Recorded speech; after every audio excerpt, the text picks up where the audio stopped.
Good morning, all the students. I hope you all are doing well and taking precautions against the coronavirus. In the previous session, we have learned that what do you mean by the nutrition, mode of nutrition, autotrophic mode of nutrition, and the process of photosynthesis. Now, in today's session, we are going to learn about the heterotrophic mode of nutrition in detail. In today's session, we are going to learn about the heterotrophic nutrition. Hetero means different and trophic means food. So the organisms which can obtain their food from the other organisms are called heterotrophs, and the process of by obtaining this food is called as heterotrophic mode of nutrition.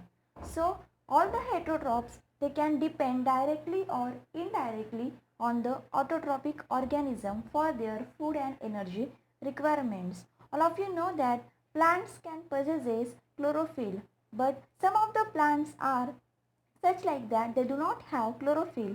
So like humans, animals, such plants depend on the food and depend on the food which is prepared by the green plants, that is other plants. So these plants uses the heterotrophic mode of nutrition. According to mode of nutrition, the heterotrophic plants are classified into the part into the types, that is parasitic plants, saprophytic plants, symbiotic plants, and insectivorous plants. Let us study about the parasitic plants. The plants which grow on another plant for obtain their food, they are known as the parasitic plants, and that another green plant is known as the host. Parasitic plants also have the hostoria. Hostoria, it is the structure, that means these are the special kind of roots.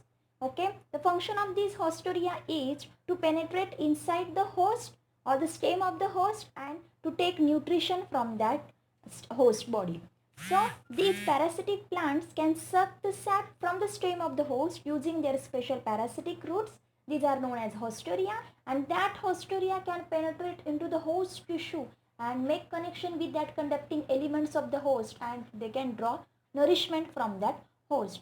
So in this kind of relationship, that means the parasitic plant and another green plant, in this case the only parasitic plants have the benefits from this kind of relation. So such mode of nutrition is called as parasitic nutrition. The common examples for the parasitic plants are Cuscuta, which is also known as the dodder, Auerbanke, and the Viscum. As these plants do not have chlorophyll in their body, so they can depend on another plant or they can obtain their food from the host plant. So let us study about these plants by one.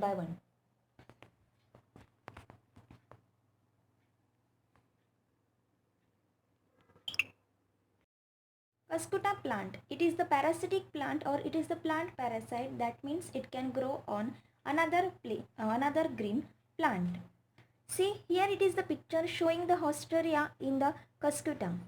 Now we will see in detail about how the Cuscuta shows the parasitic nutrition. See, first the Cuscuta plant is identified by its thin stem. The leaves of this Cuscuta plant are modified into the minute scales. So this plant can attaches to the adjacent plant and wrap itself around that adjacent plants. If that host have the food which is beneficial to that Cuscuta, then and then it can form the hostoria, that is the special root, and then after producing that hostoria, that they can penetrate into the vascular system of the host. So the original roots of that Cuscuta in the soil then died and take all the nourishment from the host plant. This plant can attach to number of host plants. For example, alfalfa, clover, potatoes, chrysanthemum, dahlia, petunias, etc.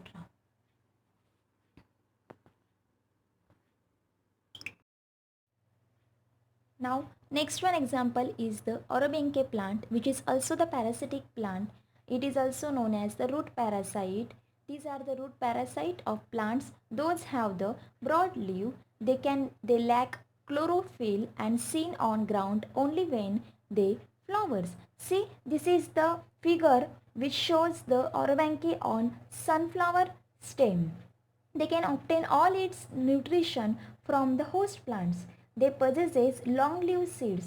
When the chemicals are coming out from the roots of that host, So in response to these chemicals, these long-lived seeds get germinates, and the seedlings of this seed cannot come out above the ground. Instead of that, it will form hosterium, and that hosterium can connects to the root of the host plants and forms the tissue which will integrated into the host root, and in this way, by integrating into the host root, they can take all their nourishment.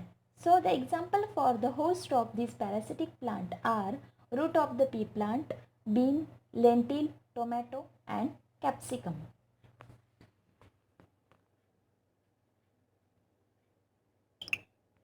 The next one example is the viscum plant. The common name is mistletoe. This is the branch parasite. So it is evergreen shrub which is shown in this figure. See over here. It is evergreen shrub which grow on high up in the branches of old trees. So it penetrates its root into the bark of the host tree as it is the branch parasite and extract essential mineral nutrients and water from it. So in this way they get nourishment from the host plant. The different hosts are apple tree, trees with soft bark like oak, chestnut and various fruit trees. Next one is the saprophytic plants. Saprophytic plants are those plants which can grow on dead and decaying organic matter. They are usually white in color, although they can have bright colorful flowers. So the common examples for the saprophytic plants are rhizopus, that is they are also known as bread mold, mucor, yeast and agaricus. So these plants can grow on rotting material and suck their nutrients by using their tiny hairs. Here is the example of, suppose we take here the example of bread. See the figure 1.3, bread mold. When you take the piece of bread and moist it and leave it for 2 to 3 days, at that time then you will find that after 2 to 3 days there occurs a cotton like black color growth on that bread. See here this figure also shows the cottony growth, okay, which is nothing but the saprophytic plant which serves the food material from this rotting bread. The figure 1.11 shows yeast. See this figure, yeast 1.12, these are the magnified yeast. Now yeast and mold.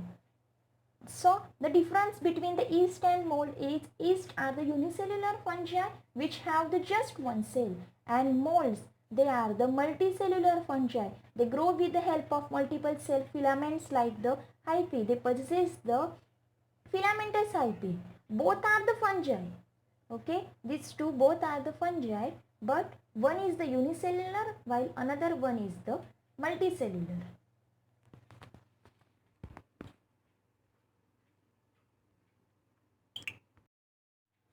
Now next one is the symbiotic plants. The plants which can grow on another plants and share their food material are called as symbiotic plants. Both the plants don't get harm from this association. In this type of association, one of the plant is autotroph. That means it can prepare their own food from sunlight and give it to another partner plant. The example for these plants are lichen. The body of lichen, it consists of algae and fungi. These algae and fungi, they live physically in contact with each others.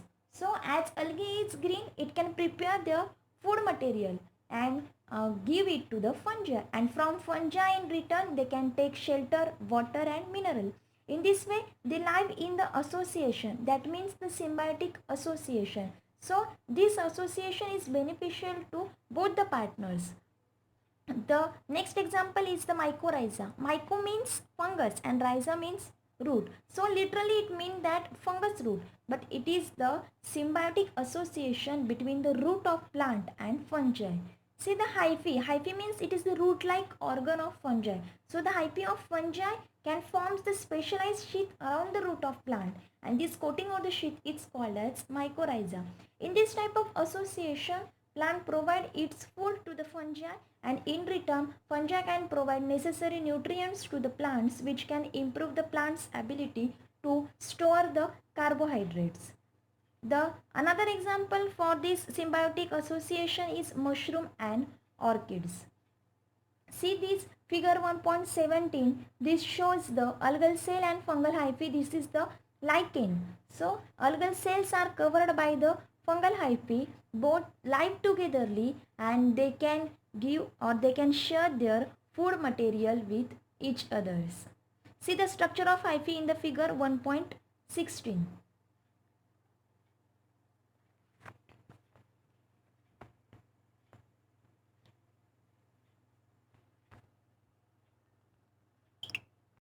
Next one is the insectivorous plants. The plants which can get their nutrition from the insects, these kind of plants are known as insectivorous plants.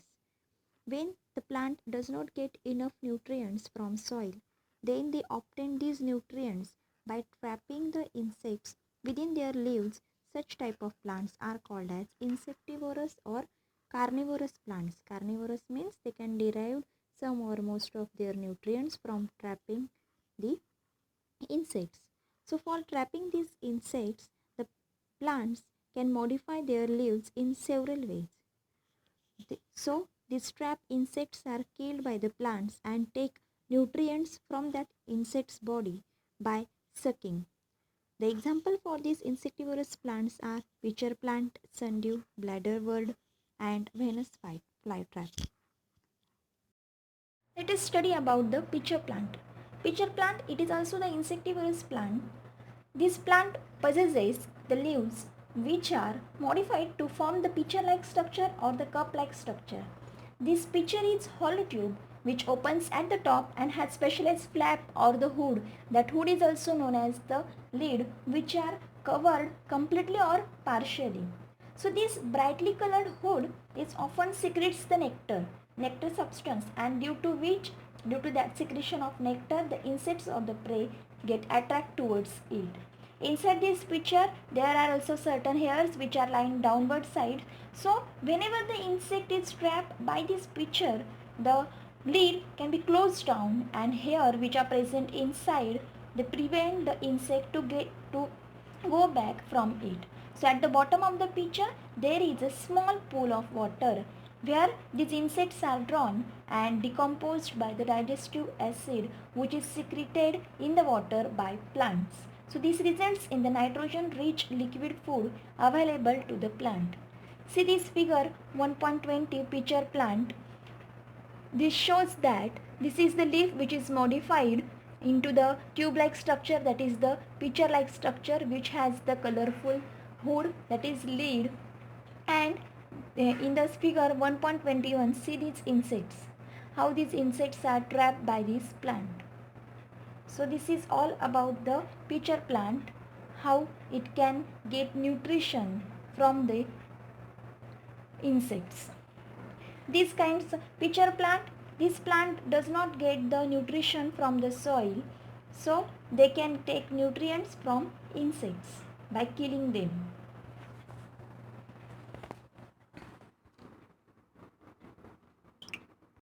Now next one is the sundew plant, which is also sundew plant, which is the insectivorous plant.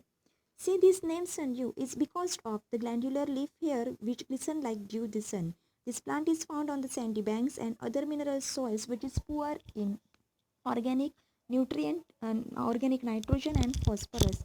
The leaf of this sundew plant, see in that picture shows that the leaf has some of the tentacles with sticky substances. That sticky substance is called as mucilage, and the leaf hair of this plant has some stalk glands, and that glands can produces the digestive juice which can decompose the prey which is trapped by that plant, and the digestive enzyme is produced in more amount and reaches with maximum concentration at about the fourth day.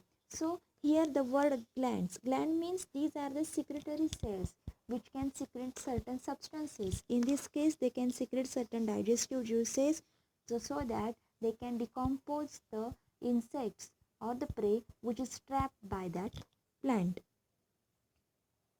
In this way, sundew shows the insectivorous type of nutrition.